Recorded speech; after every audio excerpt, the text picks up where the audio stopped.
gali tikrai pagalvoti, kad aš taip ir ilgiausi. Tai norėčiau, Edgarai, jeigu turi reglamentą, net tada bandysiu skaityti ir perskaityti. 69 punktas mūsų reglamentas tai yra.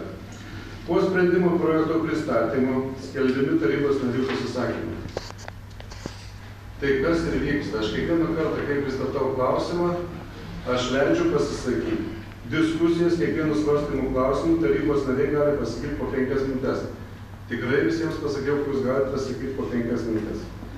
Be to, kiekvienų svarstymų klausimų frakcijos bei koalicijos vardu turi teisę iki 5 minučių kalbėti jos įgaliotas atstovas. Tai frakcijos atstovas, sakysim, Vladimiras Garadeckas, dar gali 5 minutės kalbėti. Niekada neuždraudžiu.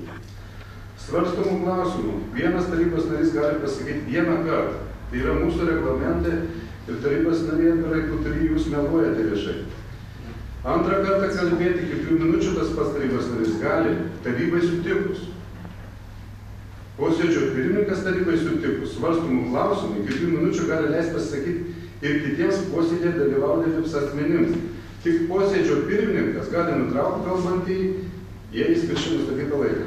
Dabar noriu 70 paragrafą perskaityti. Svarstant sprendimo projektą, pirmininkaujantis posėdžiui gali pakviesti tiesiogiai sprendimo projektą rengusi specialistą, kuris prireikus atsako į pateiktus tarybų narių klausimus, kur jūs, gerbiamas tarybos nariai, maišot. Mes iki klausimų nedaėjom, aš ne vieno nepastačiau išruošusių klausimų ir jūs ne vienam neturėtų užduoti klausimų. Vienas tarybos narys, vienas svarstymų klausimų gali paklausti, rengiau 2 kartus, tai jūs pasakėte tiesą, bet jūs sumaišėt paragrafus. Iki klausimų mes ne vienų klausimų mes nebuvom daėję. Nes aš nemačiau tam reikalo, nes tai yra man leista nuspręsti, kada reikia paprašyti specialisto rengusio užduoti klausimus. Bet aš matau, pasisakiusi nėra daugiau. Yra dar. Ten prašom balsuoti,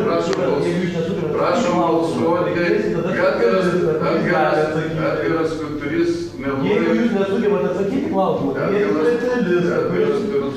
Šitą klausimą rengia. Balsuojam, kas už Romaldą Jaruslevį, kad būtų etikos komisijos pirmininkas ir narys.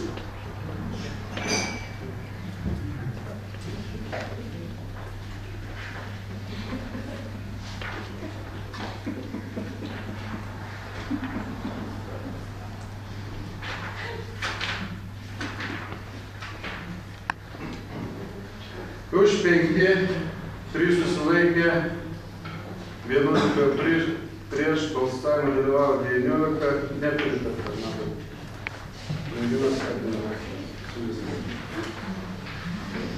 Gerbiama pozicija, jūs, aš tikrai pabandysiu vėl perskaityti dar iš reglamentą 141 punkto. Jeigu savivaldybės tarybos mažuma opozicija nepasiūlė etikos komisijos pirmininko kandidatūros, etikos komisijos pirmininko tarybos skyrė nario teikimu. Jūs pasiūlėte iš tikrųjų. Bet nepritarė šiuo metu. Etikos komisijos pirmininkas teikimas paskirti jau šių kandidatūrų balsavo visų tarybos narių dauguma. Jei etikos komisijos pirmininkas nepaskiriamas, meras, jei yra paskelbtas savivaldybės tarybos mažuma opozicija, jos siūlymų privalo teikti kandidatūrą. Prašom teikti kitą kandidatūrą. Ne, aš atsiprašau, kandidatūras mes turėjom vieną šiai dienai mes pateikėm raštu ir mes skirtingai interpretuojam gal reglamentą ir įstatymą. Niekur neparašyta, kad siūlomi kandidatūros. Per vieną posėdį galime siūlyti vieną kandidatūrą. Kitam posėdį pateiksim. Taigi, ačiū. Negali dirbti be pirmininko, be pavaduotojo. Todėl aš norėčiau perskaityti, kas vis dėlto esat patvirtinti jau šitos komisijos nariai.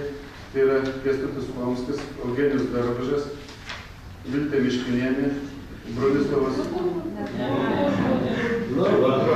Atsiprašau. Ačiū.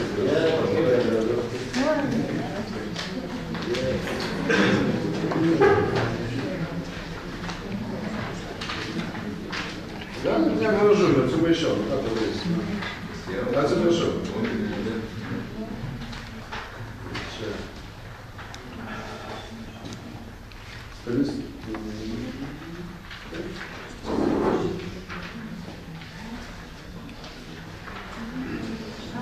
Taip. Balandžio 28 dienos sprendimas yra Stanislavas Bagdonas, Edmundas Incus, Vaclavas Navickas, Eugenijus Dargužas ir Kristina Dvalytė. Tad aš tikrai prašau tarybos nariams, nes apie pavaduotojo sprendimą mes nesam nei reglamente, niekur neprisėmė. Vis dėlto siūlyčiau pasirinkti pavaduotoją, nes pusę metų neveikianti komisija šitai dirbti negali. Tad siūlyčiau susirinkti, esame tarybos nariai ir kitus pasikviesim, aišku, administracija tai paprašyti, kad sukviestų, kokią dieną bus ir kad būtų išrinktas pavaduotojas ir komisija būtų veikianti. Tad šitas klausimas yra atmestas ir einam. Šitą klausimą atidėti nesvarstyti dėl įsakančių motyvų. Pagal savivaldybės tarybos 8 metais gegužės 8 dieną sprendimu 313 buvo patvirtinusi nuostatus, kuriuose buvo vienas iš sakinių, kaip sudaroma komisija. Aš ją gal perskaitysiu. Komisija sudaroma savivaldybės tarybos sprendimu, kiekvienai partijai delegavusiai po vieną savo atstovą. Aš siūlau taip ir palikti šios nuostatus, kad atspindėtų taryba demokratiškos jėgos ir nebūtų formuojama nuomonė ar kaip vienos daugumos, sakykime taip. Ir klausimas bus, ar dabar galima merę užduoti rengėjai, ar paskui. Dabar vedimo tvarkos aiškinti. Nepasiseks įsiaiškinti, jūs dabar pasisakymą savo. Tai todėl siūlau tada palikti tą punktą, bent jau įtraukti, kaip formuojama šita komisija. Ačiū. Mūsų komiteto posėdį gerbiamas pirmininkas Stonys, aš skaitau, kad tiesiog suklaidino. Mes priėmėm tokį sprendimą, kad svarstyti šitą klausimą tarybą, nesvarstyti komitete. Dėl to, kad jisai irgi negali atsakyti klausimą. Kodėl, reiškia, keičiamos nuostatos?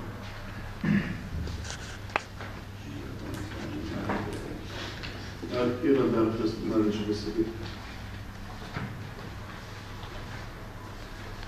Gerbiami tarybos nariai, aš matau iš tikrųjų, kad iš visų partijų yra.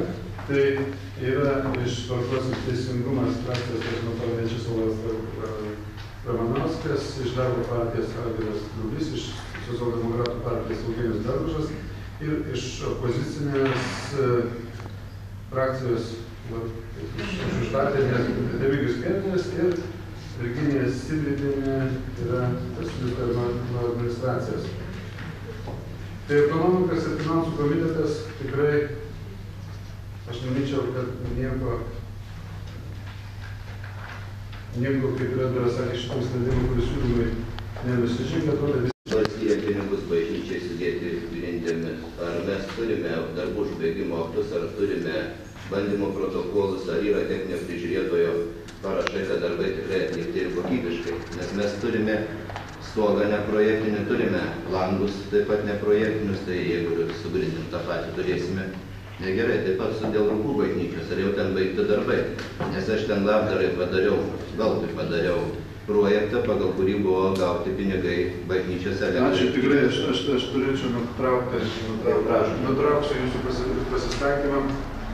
Aš vis dėlto, kadangi čia yra biudžetas ir yra pakeitimų, tai aš Rūpės prašyčiau, jeigu tarybos nariai nori šito klausimų, kas yra pakeista, kas nebuvo per komitetus išaiškinta. Jeigu jie turi, tai prašom tada atsakyti, ar turit šito klausimų, kas tarybos nariai klausimų. Šito klausimų jūs galite kiekvienas užduoti, bet šito klausimų būtų klausimus.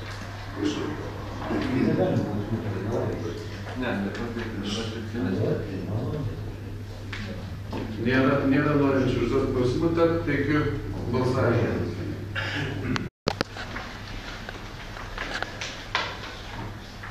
Aš negalėčiau pritarti tokiai ataskaitai, kaip pavyks vadinti visą laiką viskas gerai, bet kaip vyksta, taip vyksta įvairūs incidentai su būtų pardavimais ir taip toliau, su gyventojais ir kitais žmonėmis.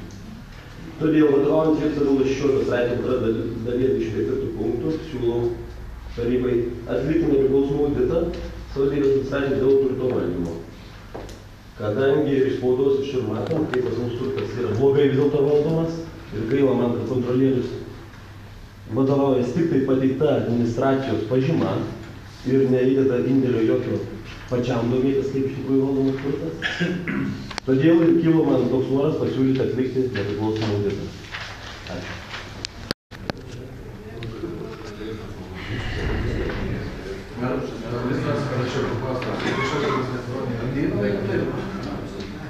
Laikinai neįnaš?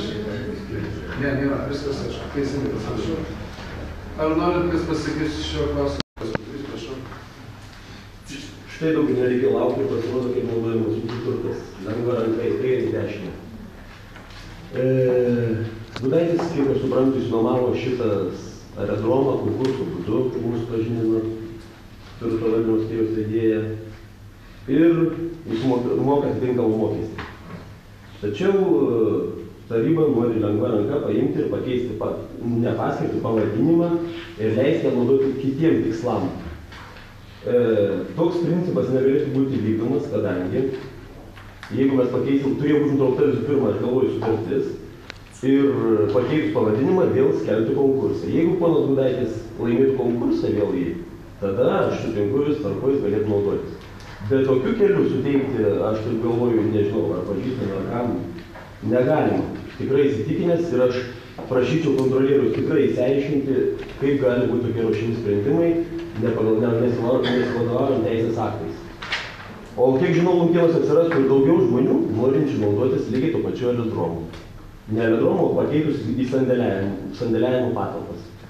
Todėl sudarykime visiems lygias galimybės dalyvauti konkurse ir išsinuomoti sandėliavimo aikštelę. Ačiū. Ačiū, darbės prašau. Dabar, svarstant šitą klausimą, noriu priminti, kad praeitoj savaitėje pirmadienį Tauragėje buvo konferencija plati dėl vėjo jėgainių statybų. Ir gerbiamas meras pasisakė, kad užima neutralią poziciją dėl vėjo jėgainių statybos, neturi interesų. Tai kyla klausimas, ar tas pavadinimas čia nesurištas su to, kad mes proteguojam vėjo jėgainių statybą. Viskas? Ačiū. Aš kviesčiau ruošėjų listę. Šį listę yra čia man. Aiškumą ar dėl to įsinuomavimo iš tikrųjų nėra kažkokių, kad nebūtų paskui teisininkų. Aš prašyčiau vis dėlto ir į Edgaro Kuturio beveik ir paklausimą taip ir atsakyti, ar čia tas pakeitimas reikštų kažką ar nereikštų. Čia šitas pakeitimas visiškai nesurištas faktijotų ir išstumomų. Čia yra parašyta, kur yra nusavybės tas dokumentas pažymėjimas, yra parašyta, kad irgi aiškinimis, ar gali pakeisti tą pavadinimą. Kiti statiniai, inžineriniai aerodromas. Kadangi įeina tie žodžiai kiti statiniai, tai vat šitame kiti statiniai į tą įeina, kad galim pakeisti į kitus statinius. Tai kitas statinys yra sandėliavimo aikštelė, nes jis pats prašė pakeisti šitą. Mes irgi aiškiname, ar galim šitą čia. Edgaras, noriu užduoti klausimą, prašau. Dabar paprastas labai klausimas sakyti, tai kam tada keisti, jeigu nieko nekeičia niekas? Atsakykite. Tai jis prašo, žmogus prašo. Tai kas prašo? Tai yra turtas, kam keisti mūsų savivaldybės turtą. Tai jūs manęs dabar prašote atsakyti, aš atsakiau, to žmogus prašo pakeisti pavadinimą, jis... Jūs nieko neatsakėte, aš dalyvaučiau irgi gal konkurse. Man aerodromas nereikalingas, o gal man aikštelė reikalinga man tai. Aš taip pat nesurišta su konkursu. Jis laimėjo konkursą, kiti statiniai aerodromas. Jis nieko nesikeičia, tik pavadinimas.